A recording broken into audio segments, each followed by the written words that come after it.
جو چیز آسمانوں میں ہے اور جو زمین میں ہے سب اللہ کی تسبیح کرتی ہے اور وہ غالب ہے، حکمت والا ہے۔ مومنو، تم ایسی باتیں کیوں کہا کرتے ہو جو کیا نہیں کرتے؟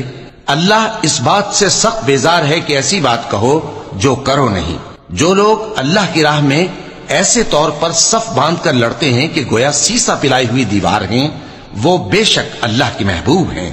اور وہ وقت یاد کرنے کے لائق ہے جب موسیٰ نے اپنی قوم سے کہا تھا کہ بھائیو، تم مجھے کیوں ایذا دیتے ہو حالانکہ تم جانتے ہو کہ میں تمہارے پاس اللہ کا بھیجا ہوا آیا ہوں۔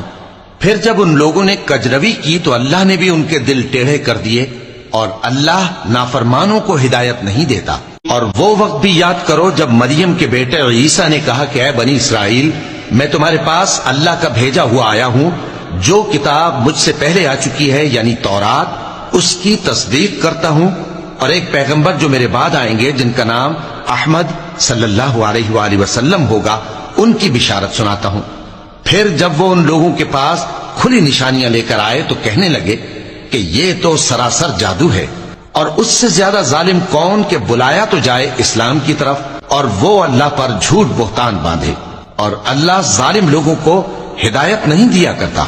یہ چاہتے ہیں کہ اللہ کے چراغ کی روشنی کو اپنی پھونکوں سے بجھا دیں، حالانکہ اللہ اپنی روشنی کو پورا کر کے رہے گا، خواہ کافر ناخوش ہی ہوں۔ وہی تو ہے جس نے اپنے پیغمبر کو ہدایت اور دین حق دے کر بھیجا تاکہ اسے سب دینوں پر غالب کرے، خواہ مشرکوں کو برا ہی لگے۔ مومنو، میں تم کو ایسی تجارت بتاؤں جو تمہیں عذاب علیم سے نجات دے، وہ یہ کہ اللہ پر اور اس کے رسول صلی اللہ علیہ وآلہ وسلم پر ایمان لاؤ اور اللہ کی راہ میں اپنے مال اور جان سے جہاد کرو، اگر سمجھو تو یہ تمہارے حق میں بہتر ہے۔ وہ تمہارے گناہ بخش دے گا اور تم کو جنت کے باغوں میں جن کے نیچے نہریں بہ رہی ہیں اور پاکیزہ مکانات میں جو ہمیشہ کی بہشت میں ہیں داخل کرے گا۔ یہی بڑی کامیابی ہے۔ اور ایک اور چیز جس کو تم بہت چاہتے ہو، یعنی تمہیں اللہ کی طرف سے غلبہ نصیب ہوگا اور فتح عنقریب ہوگی، اور مومنوں کو اس کی خوشخبری سنا دو۔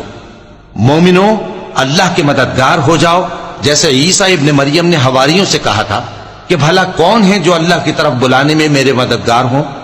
حواریوں نے کہا کہ ہم اللہ کے مددگار ہیں۔ سو بنی اسرائیل میں سے ایک گروہ تو ایمان لے آیا اور ایک گروہ کافر رہا۔ آخر ہم نے ایمان لانے والوں کو ان کے دشمنوں کے مقابلے میں مدد دی، سو وہ غالب ہو گئے۔